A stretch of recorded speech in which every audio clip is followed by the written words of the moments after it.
Judgment, July 26. The final end of sin. Some men's sins are open beforehand, going before to judgment, and some men they follow after. 1 Timothy 5:24. The work of investigative judgment and the blotting out of sins is to be accomplished before the second advent of the Lord. Since the dead are to be judged out of the things written in the books, it is impossible that the sins of men should be blotted out until after the judgment, at which their cases are to be investigated.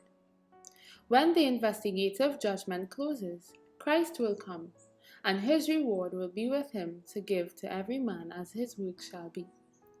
The Great Controversy, 485. All are to be judged according to the things written in the books, and to be rewarded as their works have been.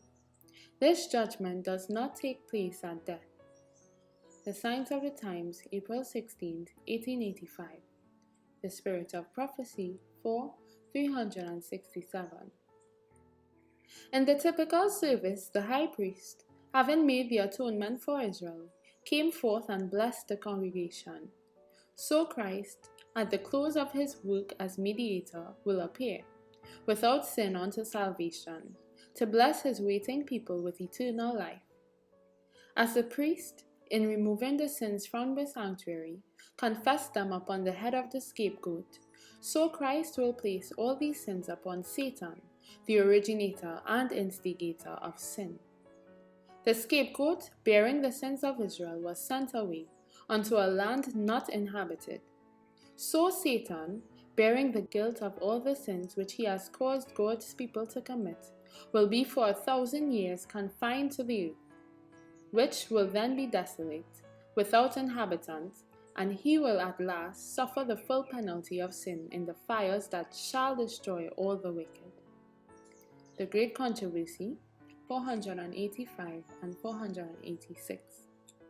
A few, yes, only a few of the vast number of people on the earth will be saved unto life eternal, while the masses who have not perfected their souls in obeying the truth will be appointed to the second death.